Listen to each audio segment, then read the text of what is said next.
खुलुमबाय आं सिबिरानि ब्रह्म गोजोन फुंबिलिनि बयनिसिमबो गाहाम हामलायनायखौ जासिहरनाय थाबाय नोंथांमोननि थाखाय आं माखासे खौरां लानानै फैबावबाय अन्नानै भिडिअखौ जोबजासिम नायलांदो गोजोनथाव खौरां 2023 मायथाइनि साहित्य एकाडेमि बान्थाखौ फोसावनानै होबाय बर'नि मुंदांखा लिरगिरि नन्देस्वर दैमारि बिथांनो साहित्य एकाडेमि बान्था होनो थाखाय फोसावबाय जिउ सफरनि दाखोन सुंद' सल' बिजाबनि थाखाय थुनलाइगिरि नन्देस्वर दैमारि बिथांनो 2023 मायथाइनि साहित्य एकाडेमि बान्थाखौ होनो थाखाय फोसावबाय उदालगुरि जिल्ला अम्बागाव ओनसोलनि जखरा गामिनि थागिबि नन्देस्वर दैमारि बिथाङा सासे आजिरा मोननाय फोरोंगिरि थुनलाइ सिबिनो गोबां गोसो थानायखौ मिथिहोदों जायनि थाखाय बिथाङा गोबां बिजाबफोर लिरदों होननानै मिथिहोदों जेराव बिथाङा माब्लाबा हर गेजेराव सिखारनानै बिजाबखौ लिरो आरो माब्लाबा हरसे बिजाबखौ लिरो होननानैबो फोरमायथिदों बिजाब महरै गोबां लिरबायबाबो ओंखारनाया गासै असमिया आरो बर'आव गासै गांजिनै जाबाय होननानै फोरमायथिदों आरो बे समाव बिथाङा समाजनि खामानि मावगासिनो थानायखौ मिथिहोदों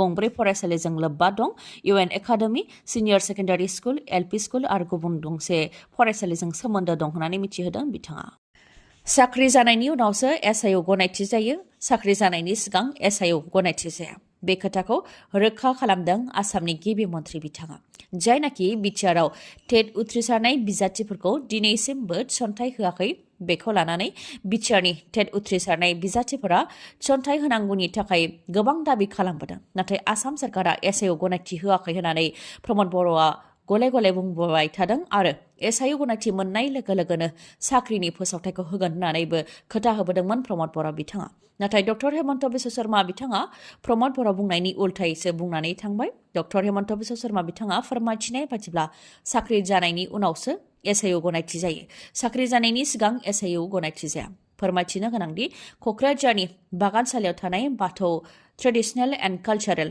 रिसार्च सेन्टारखौ मैया बेखेव फैदोंमोन गिबि मन्थ्रि बिथाङा जेराव बर' हारिनि गाननाय जोमनाय गाननानै गोदोनायाव आर'नाइ लानानै आरो बर'नि गामसा गाननानै बाथौ थानसालिखौ खुलुमनायखौ नुनो मोननाय जादों गिबि मन्थ्रि बिथांखौ बे हाबाफारियाव बाहागो लानाय समावनो बिटिआरनि टेट उथ्रिसारनाय बिजाथिफोरा डक्टर हेमन्त बिश्व शर्मा बिथांखौ थोंजोङै लोगो हमनानै साख्रियाव थिसननांगौनि थाखाय गोसोखां बिलाइ गथायदों आरो एसआइअ गनायथिनि थाखाय सोंथि खालामदोंमोन बेयावनो डक्टर हेमन्त बिश्व शर्मा बिथाङा रोखा खालामदों साख्रि जानायनि उनावसो एसआइअ गनायथि जायो होननानै लोगोसेनो बिटिआरआव सानसे साननैनि उनावनो एलपि फरायसालिफोरनि थाखाय 1200 फोरोंगिरिनि थाखाय फोसावथाय होगोन होननानै बुंथिदों आरो आसामाव 10,000 फोरोंगिरिनि साख्रिनि थाखाय फोसावथाय होगोन होननानै बुंथिदों आरो बे गोदान बोसोराव 35,000 साख्रिनि थाखाय फोसावथाय होगोन होननानै खोथा होदों गिबि मन्थ्रि बिथाङा गावदि 19 लाख गारिनि बिगोमा जानानै दं बेखौनो थट गैया सासे बेटारि रिक्सा सालायग्राया गांसे लेखा बिलाइनि गेजेरजोंनो बिथाङा 19 लाख रांनि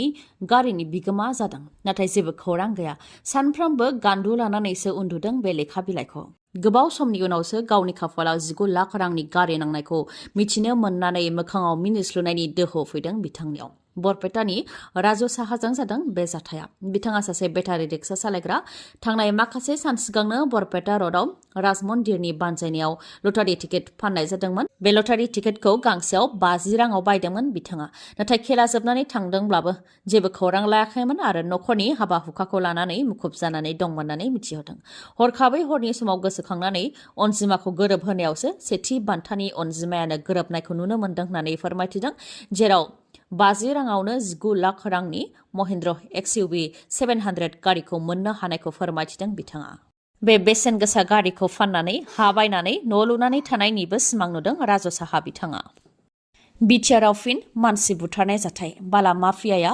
जेसिबिजों बिखायाव होख्रेमनानै आरो गोदोना हास'नानै बुथारदों सासे सुबुंखौ 10,000 रांनि थाखायनो बे बुथारनाय जाथाया जानो मोनदों क'क्राझार जिल्लानि गसाइगाव जारागुरि पिजिआर गामियाव जादों बे बुथारनाय जाथाया संकस दैमानि सेराव बुथारनाय जाथाया जादों बाला माफिया मृदुलराया आमिर हुसैन मिया मुंनि सुबुंखौ खास्रि बिस्रियै बुथारदों 10,000 रांनि थाखायनो जादों बे बुथारनाय जाथाया जाथायखौ लानानै गोख्रों दाबि खालामदों आमसुनिफ्राय जाथायनि सायाव जाहाथे गोख्रैनो संदाननाय हाबाखौ मावो आरो दायनिगिरिखौ 24 घन्टानि गेजेरावनो जाहाथे साजा होयो बेनि थाखाय आसाम सरकारजों लोगोसे सोनाब बंगनि सरकारनिसिम दाबि दैखांदों बेनि अनगायैबो जायनाखि आमिर हुसैन मियानिया बिसिजों लोगोसे सासे उन्दै गथ' दंमोन बेनि थाखायनो जाहाथे बिथांनि नखरनो अनसुंथाइ होयो बेनि थाखायबो आसाम सरकारजों लोगोसे सोनाब बंगनि सरकारनिसिम दाबि दैखांदों आमसुआ बिजेपि आरो इउपिपिएलआ बिटिआरआव 3 बोसोर आबुं सोरखार जानायखौ लानानै मैया चिरां जिल्लानि बिजनियाव गेदेर हाबाफारि खुंदों, जेराव बाहागो लादों आसामनि गिबि मन्थ्रि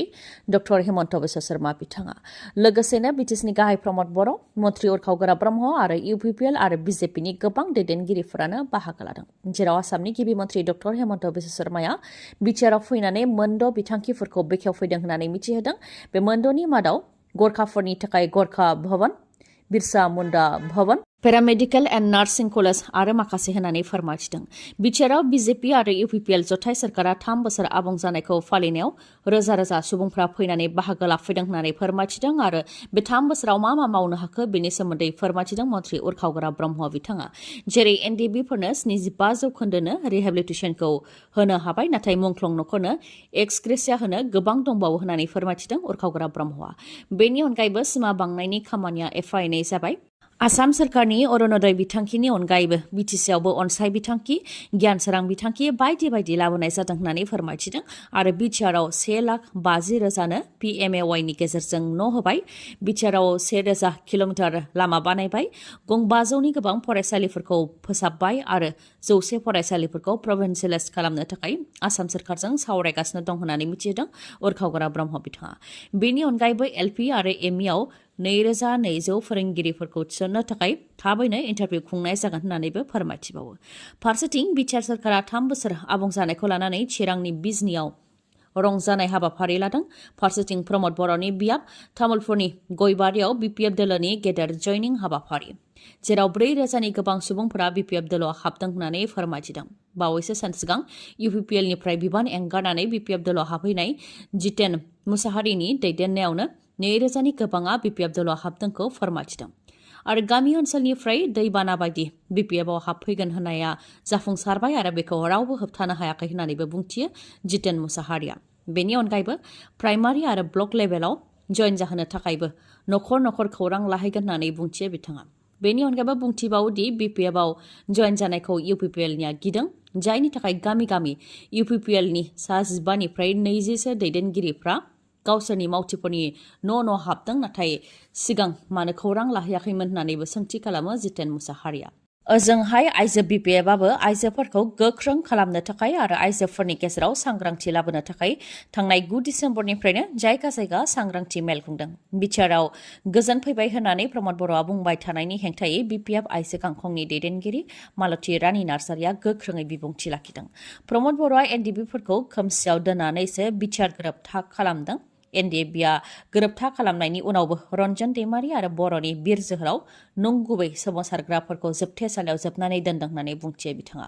लोगोसे बुंथिबावदि एबसुआ जेरै आलादा रायजोनि थाखाय आन्दलन खालामदों, एनडिएफबिफोराबो थिग बेबायदिनो आन्दलनखौ खालामदों। बिथांमोनहा उदखारि नामा सोंथि खालामो आरो बिथांमोनखौ जोबथेसालियाव दोननो हानानै गाव सासन खालामनानै गोजोन फैबाय होननानै प्रमद बर'आ बुंबाय थादों, जाय दुखुनांथाव होननानै बुंथियो मालती रानी नार्जारिया। नाइट सुपार बासफोरनि थाखाय माखासे नेमखान्थि फोसावदों हान्था मेला बिफाननिफ्राय। फग लाइट गैयालासे बासखौ सालायदों नामा बेफोरखौ सिग्रोमनाय जादों होननानै मिथिहोदों। जायनाखि बे समा फोरबोनि सम आरो बोसोर गोदाननि रंजानायनि सम, बेनिखायनो बांसिनै सिग्रोमनाय जादों होननानै फोरमायथिदों। मानोना गोलाव जानथायसिम गारि सालायनायाव गोबां खुवा लोगो मोननो गोनां जायो, जायजों गारि सालायनायाव जेंना जायो। बेनिखायनो फग लाइट दंना गैया बेखौ चेक खालामनाय जादों होननानै मिथिहोदों। बेनि अनगायैबो जौ लोंनानै गारि सालायनायनि सायावबो गोख्रोङै सिग्रोमनाय जादों होननानै मिथिहोदों आरो जौ लोंनानै गारि सालायोबा आरसिजों लोगोसे पारमिटखौ केन्सेल खालामनाय जागोन होननानैबो ट्रेन्सपर्ट आरो ट्रेभेल एजेन्सिनो मिथिहोनाय जाबाय होननानै फोरमायथिदों हान्थामेला बिफाननिफ्राय। बेनि अनगायैबो नाइट सुपार बासाव जाहाथे माल दैखाङा, खालि दावबायारिफोरनि लागेजखौल' दैखाङो, बेनि थाखायबो बुंथिनाय जादों। मानोना गोख्रैथिजों गारिखौ सालायोबा बासआ सामलायनो हानाय नङा आरो सामलायनो हायैनि थाखायनो जाब्रथाय जायो होननानै सांग्रांथि होदों। आरो बेफोर नेमखान्थिखौ फालियाबा गोख्रों राहा लानाय जागोन होननानै फोरमायथिदों हान्थामेला बिफाननिफ्राय। गोजोन्थों खौरां। बे गोजां बोथोरनि समाव नोंथाङा मटर साइकेल बा स्कुटि बायनो सानदोंबा नोंथांनि थाखाय गोजोन्थों खौरां। चिरां जिल्ला काजलगावनि एमएमएच अट' हन्डा श'रुमा नोंथांमोननि थाखाय बायदि बायदि अफार लानानै फैदों। गोथार बर'दिन सानजों लोब्बा लाखिनानै नोंथांमोननि थाखाय गेदेर अफार होदों एमएमएच अट' हन्डा श'रुमा।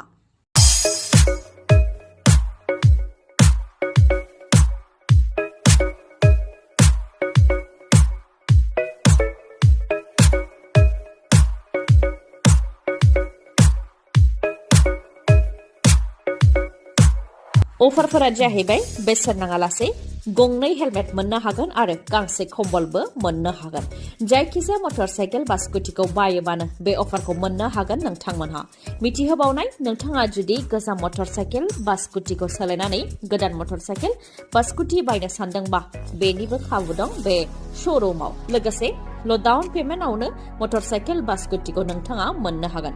गोख्रैनो नोंथाङा बेफोर खाबुखौ लादो, नङाबा बेफोर खाबुआ बारा गोबाव समसिम थानाय नङा। 25 डिसेम्बरसिमल' थागोन बे खाबुआ।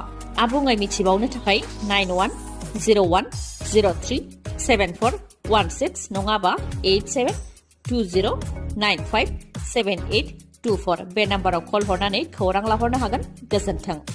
दिनैनि भिडिअ'आ एसेनोसै। गाबोन आरो गोदान भिडिअ'जों लोगो मोनफिनबावगोन। नोंथाङा दासिमबो आंनि चेनेलखौ साबस्क्राइब खालामाखैबा अन्नानै साबस्क्राइब खालामदो, लोगोसे लाइक, कमेन्ट आरो शेयार खालामनो दाबाव। गोजोन्थों।